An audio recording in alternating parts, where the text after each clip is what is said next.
thinking about your language, as you said, kind of with your Mandarin, and obviously English was coming when you were in school in the States, but Mandarin was always a part of your home culture, is that right? So even before we moved to Taiwan, we were not allowed to speak English at home because I have plenty of friends, also Taiwanese American, their parents, in their hopes of getting their kids to pick up English faster, always spoke English to them. And so, they hung out with, maybe all the white kids, or didn't even think about speaking Chinese, didn't take Chinese classes. At this point, they regret it, but it's a bit too late, right? So I think I was definitely blessed that my parents kind of set that tone for me. No English at the house. It's funny too, because a lot of my friends are like, hey, 你住在台湾所以说中文. And it's kind of like they are forcing me to speak Chinese because I'm here, and I love that too. And it's a playful aspect of it. It's kind of forcing that environment on you. Yeah.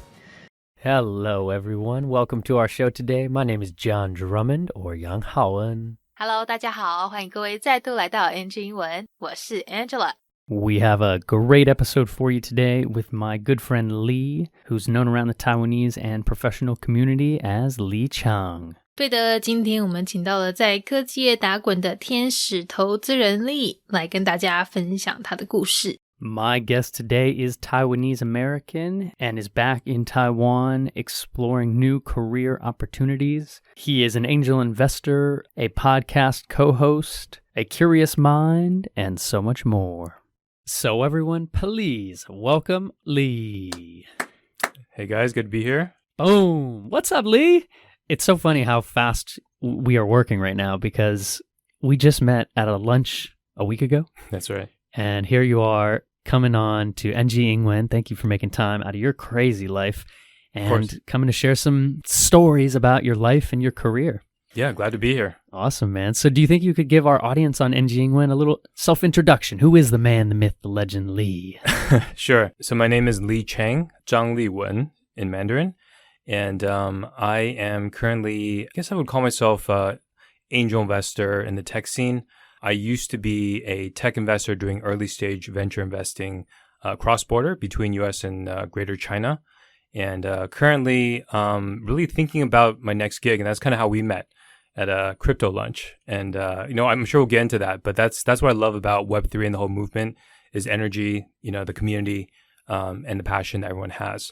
So currently actually in Taiwan only for a few months. I'm actually still currently based in the Bay Area, but depending on opportunity, depending on what I do next, potentially we'll be looking maybe to spend more time in Taipei. So well said, too, about kind of just this new energy. Something's brewing right now in the Web3 space. And yeah, we met at a lunch and just hit it off. And so I was hoping we could start maybe a little bit about kind of the traditional side of what you've been doing with investment. And how did you really get involved with the tech scene and the kind of the early stage tech scene? Can you help our audience understand, what is that mindset and what really attracted you to that? Sure. Well, it's funny. So my career actually, I would say definitely has not been linear. I started out of college actually doing affiliate marketing first. I started a company, and this was in 2006. So you can kind of think about, I was not around. I was still in school during the first dot-com boom. But definitely, this was still early days where you talk about like Google AdWords. It was still like Yahoo. And there was still a lot of opportunity for arbitrage and, quite a bit of opportunity making money in kind of advertising, if you will. Yeah. And arbitrage, good word here. Yeah. And then from there, I actually worked in corporate. I was doing sales analysis at a toy company, MGA. This was in Los Angeles at the time. So really from there, I started doing import-export to Taiwan, actually. And after that, subsequently moved to Taipei, was working Taipei, Hong Kong, working with companies that were making goods that were basically designed, manufactured for the European and US markets. So actually, all this was not really tech, if you will, right? And then I actually went to B school in Beijing. And after that, I joined Foxconn. So Taiwanese company, Honghai, and was doing strategic investments from there. And that's when I started looking kind of beyond Foxconn's core operation, so beyond manufacturing, at different diversification of their business lines, really kind of new business in e-commerce, content, etc. And that's when I kind of got more into that space. It's so cool, man. And what a career. I know that's a lot of kind of high level stuff, but it's just so cool to see, the track that you've had. And fun there saying non-linear. you're perfect for Web3 then, my friend, because that's what it feels like, right? So many of us are coming from so many different places getting involved now. And thinking, though, about all of those things that you did you find any excitement or what really led you down that path? I think that's kind of what, rather than getting too technical right now, is what actually made you feel like you were good at these things? You know, maybe some of our younger audience could think about where they are right now, you know, doing strategic planning and import-export. Did something really attract you to that industry? It's a good question. I think ultimately, everything you do, you try to find, you know, the learning angle and try to find different pieces that ultimately will shape you into perhaps who you will be. I think no one really knows. It's pretty rare in my experience, people that have always had one goal in mind and have just like stuck to that. And I think all the experiences that I had definitely were just adding and creating kind of, you know, the larger piece of the pie that really made me understand what I like to do and what I was good at. And so, you know, some of it was building kind of the foundation, doing analysis, you know, learning to work with data, you know, with math, finance, etc. And then with doing import-export and also doing a lot of business development, that was more on the human side, you know, social interaction, learning how to interact with people and what really is going to make certain deals work or not work. And so I think when I got to the investing space, it kind of was a nice amalgamation of all those things. A big word for you. Ooh, fun word right there. Yeah. So, you know, at that point, I felt like, okay, I get to kind of touch on all these different aspects that I had done previously, but where I feel like what excited me about it was being able to see the cutting edge of technology, of innovation. And I had actually subsequently from Foxconn moved to the Bay Area where I was doing venture capital. And early stage companies were the ones that were all kind of coming up with crazy ideas. And so, you know, being able to see people think about, you know, using AI to do data analysis, to do drug discovery, to make autonomous driving, et cetera, like that was really exciting for me. So cool, man. Yeah, being on the cutting edge. Well said right there. And that now leads us to kind of your curiosity being on the cutting edge of the crypto and blockchain space, right? The greater picture of Web3, as we're calling it all now.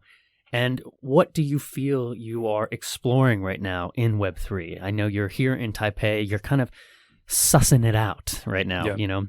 I would love to hear kind of what do you feel? What's attracting you now to Web3? Honestly, everything. You know, yeah. I mean, you see kind of, at least in my experience, I think we always talk about the importance of respecting history and the cycles and booms and busts that continues to repeat itself. And I think that it also applies definitely to, you know, to business, to the economy, and to technology as well. And so at least the cycles that I lived through when I first got to the Bay Area, it was AR, VR. Then it was, you know, crypto kind of came and went a few times. And then we kind of looked at IoT and then AI. And now Web3 is just kind of like at the tip of everyone's tongues again. And I just think that this time it's different. You know, the energy, the passion, the people that are moving from Web 2 to Web 3, I think it's just a different vibe. I think it's a real paradigm shift that, you know, at this point, I'm a true believer. Yeah, likewise. Love it. And a fun question I'd love to ask thinking about this is maybe what do you think is the future for Lee? I know, like we said, you're exploring a lot right now between the East and the West, kind of, you know, California, the Bay Area, and Taipei, but could you do a little mind mapping? What's next for Lee? I'm trying to figure that out, man. That's why I'm here. It's been great being back. So I grew up, you know, half in Taiwan, half in the US, and I've also studied in both geos. And so I've always had an affinity for Taiwan, and it's always great to be back to reconnect with people. And on this trip, especially seeing in the Web3 space, you know, the people and the things that they're doing, it really gives me a lot of inspiration. I think what Web3 is, you know, one of the ethos or tenets is decentralization. And so we have great talent here, and it gives people the ability to be on the global stage without necessarily being, you know, present physically, to do, you know, meaningful things, and to be critical part of this movement. And so that's what I want to be as well. And, you know, however that manifests, we'll find out. I love that. Yeah. Thinking about the fact that COVID was almost a wonderful stepping stone to really allow people to trust that they can be remote. They can be anywhere in the world and have massive impact. Right. And I love thinking about that as, you know, so many cool people in Taiwan doing so many cool things, and they're having global impact. Mm-hmm. Yeah, and thinking about now, you've spent a few months, right? Is that correct? Back in Taipei now? Yep. Have you felt there has been any type of impact that you're seeing now at a real global scale? Yeah, no, definitely. I think Taiwan has made waves in multiple aspects of Web3. So for one, DeFi has been big. We have quite a few companies here, you know, with local teams, local developers, entrepreneurs that are actually, you know, pretty critical, or I would say are huge protocols or platforms that people are using worldwide. Also NFT space. For those that don't know, I mean, NFT is on everyone's lips, but definitely there have been quite a few NFT projects that launched from Taiwan that made, you know, huge impacts, were, you know, trending number 1, number 2 worldwide. And that's what excites me. I think definitely Taiwan has the ability and already has done so in creating, you know, a lot of, impact and great projects that they're launching. And I think that's going to continue. Yeah, well said. Shout out to Fanta Bear. It was Jay Chow's project. Yeah. Doing amazing. And yeah, there's so many, like you said, DeFi, decentralized finance projects that are running huge protocols, and their team's completely Taiwanese. And, you know, it's used all through the world. I've noticed another thing too is there's a lot of really exciting development talent that's coming up. So younger audience members listening right now to NG Ingwen, thinking about how you can be involved in software engineering and coding, and just trying to see if you enjoy that at all right now. Guys, you can have a serious impact on some incredible projects. So love all of that. I'm right there with you. I'm so excited about what's coming with all of this. And let's buckle up and and get ready to blast off. I'm just here for the ride, man. Yeah, man. I'm with you. Very coolly. 节目上半段这边，我们这位本来应该是住在旧金山，但是现在一直对台北流连忘返，舍不得离开的来宾说到呢，大学毕业以来他的工作经验，他的事业路线啊，其实每个工作之间都不太有直接关系。像刚毕业的那时候2006年成立一间公司做联盟行销，那因为那阵子 Google、雅虎、奇摩这些都还是算是蛮新潮，所以也让他的联盟行销公司有很多套利投资机会。后来这边的事业告一段落之后呢，他开始在美国一间专门卖玩具的企业上班，就是一间叫做 MGA 娱乐的一间这个玩具公司，负责台湾市场进出口的销售分析。之后也就很顺势的搬来台湾，变成在台湾、香港两地跑，负责跟出口产品到欧美国家的公司合作。好，那他的工作到目前为止好像都还跟科技业搭不上边齁。直到后来去北京念了商学院，毕业后到鸿海的富士康上班之后呢，因为工作内容是负责策略性投资，才让他开始看得更远，发现到电子商务和它背后的发展可能性。那这边就要帮各位比较年轻或者可能在想未来的路要怎么走的听众朋友们问了一个问题。好，就说来宾他当初是怎么知道自己适合这方面的工作嘞？其实他也没有一个一定的答案啦，只是一路走来，在每个工作里面呢，就不断累积自己在各个领域的经验，多方尝试，多方学习这样。好，不管是做资料分析，每天跟数学约会，还是做进出口，做商业开发，磨练人际互动等等，都给他带来很多宝贵的经验。他刚用派来做比喻，大家有抓到吗？基本上就是把经验想成做菜的各种食材，好，然后把这些经验、这些食材呢结合起来，去创造一块更大的派、更大的工作机会，好，就是更好的未来这样子。等于是他现在的这个领域呢，就是自己过去各种工作经验的合并。那最后之所以会开始踏入货币的领域，是因为在离开富士康的工作之后呢，他回到旧金山做风险投资。那大家也知道，湾区那边基本上就是一个高科技圣地，很多那个科技新创公司都是从那边开始的，所以在那边做风险投资也让他体验到了各种新兴科技在投资市场上的应用，同时也把我们来宾带进了现在的 Web 3.0 世界，接触到了所谓的这个 AR 扩增实境，或者是 VR 虚拟实境，甚至是人工智慧 AI 还有加密货币等等这些引领潮流的新科技。重点是呢，不只是旧金山湾区哦，来宾说他在台湾的这几个月下来啊，发现到我们这里当地的科技人才其实也给世界带来不小的影响力，像周董的幻想熊 NFT 有没有，就是一个响当当的例子。进入下半段之前，我们来回头练习一下刚才他们用到的字。好，这次这些都是比较偏科技商业的一点，例如刚才前面他说以前做的这个联盟行销，一般说法是 affiliate marketing， 那套利的话可以说 arbitrage。那当时他成立联盟销售公司之前，全球经历的这个网络泡沫化，英文说法就是他刚刚提到的这个 .com boom， 或者是有人说 .com bubble。 好，那个 .com 就是我们写网址的时候一个点 .com 的那个 .com。另外这个 amalgamation 它有合并联合的意思，不知道为什么它让我联想到3000宠爱在一身跟七龙珠里面的那个元气弹。好，反正就是一个大结合这样子。像他现在的工作刚刚不是就是用 amalgamation 形容嘛，就是指之前很多工作经验的总和。最后他们说的这句 I'm just here for the ride， 好，是一种很道地而且很实用的说法。Ride 当名词的时候有搭车搭便车的意思，对不对？像你问人家 Can you give me a ride， 就是说你能不能载我一程，或者是 to go for a ride 就是兜风。但是在这边的意思就有点把那个搭车的意思延伸出去，有一种我也一起参一咖的那意味在。好，那我们就赶快继续听下半段吧。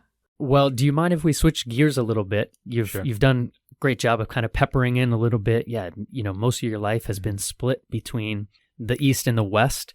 And I know you were born in LA, shout out to California, and you spent most of your time in Southern California, but That's then right. more for work, I believe, right? It was in the Bay, but Taiwan has always been hanging in there with you. And so could you share a little bit about your experience with Taiwan and California? Yeah, so both my parents are from Taiwan. They immigrated to the U.S. In the 70s and have been there ever since. Now retired, they split time between LA and Taipei. But when I was 9 years old, we actually moved back to Taiwan, and I spent 4 years living here. And I would say those were extremely important in my childhood and development, because it definitely set the foundation for my respect and affinity for my heritage. And so I think I was lucky. When I was here, I actually went to international school, but I took Mandarin classes and immersed myself in the culture, music, the history, and I brought that with me when I moved to the States. And, all of that Chinese foundation, I wouldn't say I'm great, I'm not say college level, but I can get by. And that's been, just extremely crucial for me in my career. And, who would have known? My parents didn't know how big, Greater China would have been when we were young. But I'm really glad for that experience. I love that you're also thinking about it from, the connection to your roots and your culture and your blood, and how that's made you have such an appreciation for the East and the West. Right. And I think that's where I'm kind of coming now. I'm this whitey now in Asia, loving it and trying to immerse myself in the language and the culture and feeling like, that's part of my heart now, that's my blood. And so it's awesome. It's really cool to kind of, see that from both perspectives now.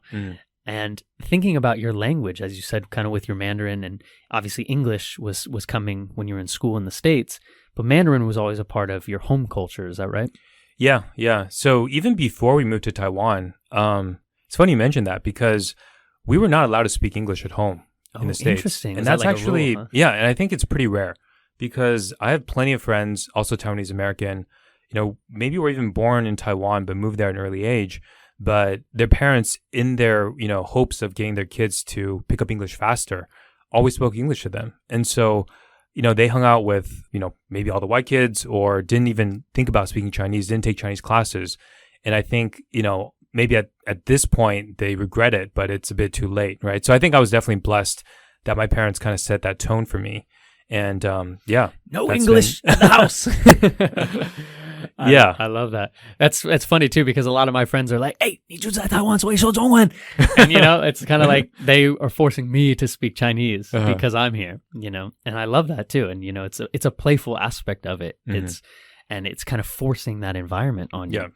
That's so cool. And so thinking then about now your career, would you say, you kind of touched on it, would you say, though, that you are utilizing English and Mandarin almost daily? Oh, yeah. So, I mean, the last 6-7 years, I've been doing cross-border investing. And so a lot of the companies that I work with, some may be U.S. companies looking to break into the Asian markets or vice versa.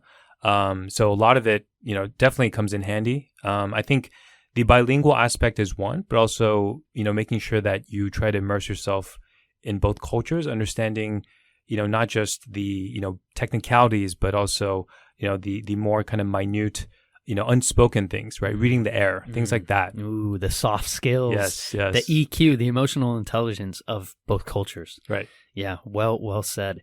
And projecting a little bit now onto Web3 and the crypto space, have you seen any of that manifesting itself in terms of what are you noticing maybe here in the Web3 Mandarin space versus maybe in California in the English Web3 space? I think I should throw it back to you, John. I think you know the space much better than I do, and that's why, I'm like, I came to like 拜师, Yeah, man. There's a lot of beautiful stuff. I could answer that, but I don't want to steal from your airtime right now. Well, I would say, I think that that's the beauty of Web3, kind of like what we've been talking about the whole time, is that it's anything you want it to be, right? All these new companies, platforms that people are building, it's literally from scratch, but enabled by blockchain, enabled to be decentralized and to be rebuilt from the ground up. And so, certain things that perhaps we talk about, another big word, a lot of design thinking is skeuomorphic. Ooh, I love that word, dude. That's one of my favorite buzzwords right now. Skeuomorphic, design thinking word. Do you want to explain? Ooh, I know for my co-host, I might have to break that down for her. Okay, think about Go for it. Something that looks like something else to help you understand, to make that connection to a new thing. Would that be a good way? So maybe how the first website looked like a magazine or a newspaper article. Yeah, exactly. Would that be how you kind of describe that? Yeah. Great word, guys. Yeah. Skeuomorphic. So I guess in a way, it's kind of the maybe conscious or subconscious influence of something that existed in a different form, and you bring that into your design thinking. And that's kind of how things evolve. Like, that's kind of how design evolves. But yeah, we're at a point where there's a paradigm shift. Things can be disruptive, completely rethought. And that's the beauty of it, and I think that's where people here in Taiwan can build things in the image in the way that they want it to be. Yeah, they don't need to follow any prototypes. There's no rules right now. Yeah, there doesn't need to be like, oh, we need to follow all the FANG companies, Yeah, FANG actually is another buzzword here. FANG, Facebook, Apple, Netflix, Amazon, Netflix, Google, right? Those were kind of the powerhouses. And now we're in a new paradigm shift where any company around the world, any individual can now contribute in these huge ways. Yeah. Beautiful, Lee. Well, I love your high-level thinking about all this. I can't wait to see what you uncover with your own personal exploration between the East and the West. And I wish you nothing but success. Thank you. Yeah, man. And a question I'd love to end with here on NG Ingwen is, if you could go back and talk to a younger Lee, would there be any advice you give yourself about life, language, career? Honestly, I think for me, being all 38 years young, I think every year that passes is, a chance, an opportunity to be introspective and think about all things that you thought about doing but didn't do. And, I think I've been blessed to be able to have lived and traveled to many countries in many capacities, working in different industries, but really just be in the present and, trust your instincts and trust yourself. For all your listeners that are thinking about getting into Web3, just do it. Awesomely. Well said. You are so articulate, and I can't wait to see all the things you do. Great to have you on the show, man. And where can people find more of your life online or find any of the work you've done? For your listeners, I'm hoping to have John on soon, but I have a podcast. Currently it's the Will, Lee, and Andrew Show, but we're actually going through a rebranding. So it's going to be the WLD. We're going to call it the Wild Show. Without the I. I like it. Take away. You like that? Yeah, take away the vowels. Yeah. There's a word for that actually in English. Something when you take away the vowels, that word. My girlfriend would know this. She'd be mad at me. The WLD show, the Wild Show. Yeah. So so we basically started during the pandemic interviewing friends about their stories And it's kind of, in a way, just organically turned into more Web3 content as well. But yeah, you guys can definitely look that up. It's willandlee.show. Otherwise, you can find me on Twitter. My handle is Chang Lee Wen. That's CHANGLEEWEN. Beautiful. Awesome, man. Well, thanks for joining us on the NG 英文 show, and we'll talk to you next time. Thanks for having me. 下半段这边呢，来宾提到他爸妈大概是在1970年代的时候移民到加州，那后来因为9岁的时候其实有搬回来住了4年，让他也透过那次机会认识了父母的成长背景，帮他打下了重要的中华文化基础，不管是中文能力也好，还是我们的传统，都对他往后的人生发展有一定的影响。而且因为从小在家就是被规定只能讲中文，所以也帮他日后的双语能力呢打下了很好的基础。像他现在工作弄的各种投资也都是很仰赖他的双语能力，例如过去这6-7年来他都有在做的跨国投资就是一个例子。很多他合作的公司不是在想办法要打入亚洲市场，就是想要进入欧美市场。那这种时候当然就是你知道很需要双语能力嘛，对不对？但更重要的是也要懂得当地文化，要懂得当地的一些人际互动的潜规则，不然就算表面上哇再怎么样优秀，如果不懂文化，失礼了冒犯到人家，那哪还有生意给你做啊，对不对？再来他们讨论到的这个 Web 3.0 在加州和台湾这东西方之间的差别，但说实在的我们也没有得到一个确切的答案。因为来宾说呢网络 3.0 它基本上就是一个任何你想要它成为的东西。他们有提到一个上次我们讲冷钱包的例子 skeuomorphic 就是这样子。好，所以网络 3.0 呢带给我们很多新的机会去创造去设计，同时也给台湾新创人才一个新的舞台去发挥。节目尾声，来宾鼓励大家要 be in the present， 要活在当下，而且要相信自己。那如果是在犹豫要不要加入网络 3.0 的行列的话嘞，哎呀，他说就不要想了，就直接加入吧。来，大家我们说再见之前先来听几个字。他刚开头的时候不是说要进入其他国家的市场，除了技术性的一些眉眉角角以外，更重要的是要懂得一些当地人的潜规则嘛。那这个潜规则不用说，上个星期我们就有讲是 the unspoken rules, right? 好，那这个所谓的技术性的眉眉角角可以用他刚刚讲的这个字 Technicality， 好，就是技术性的一些细节。另外这一句读空气 reading the air 其实是来自日本的一个说法，也就是我们常讲的察言观色。那以上这两种要懂当地人的潜规则，要会察言观色，这两种我们在职场上一般称为 soft skills， 好，也就是之前讲过的这个软技能。那跨国投资的话呢，就是来宾说的这个 cross-border investment。好 border 它意思是国界嘛，对不对？所以 cross border 表达的当然就是跨国界。最后他们说的这个 FANG 指的是美国几个主要的科技龙头，像是脸书啦 Facebook， Apple 苹果 Amazon 亚马逊，还有 Netflix 跟 Google。 好，就是这几个公司取他们名字的开头所写成一个字，不是它原本全词的意思哦，不要误会了。好啦，那今天节目就到这边，我们下次再会咯。 Alright, bye everyone. Peace.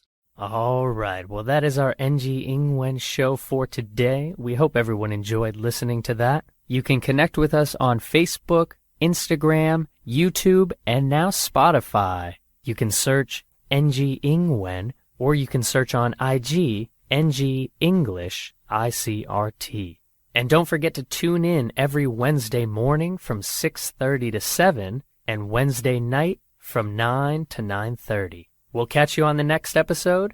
Bye-bye. 好啦，今天的节目就到这边告一段落啦，感谢各位的收听，别忘了订阅我们的 Spotify 还有 YouTube 频道哦。那喜欢我们节目的话，也要记得到 Instagram 到 IG 上追踪我们哦。如果各位有什么其他问题是想要问来宾的，也请欢迎在底下留言告诉我们，我们一定会想办法帮你问到手。好啦，那就下周在空中相会咯，拜拜。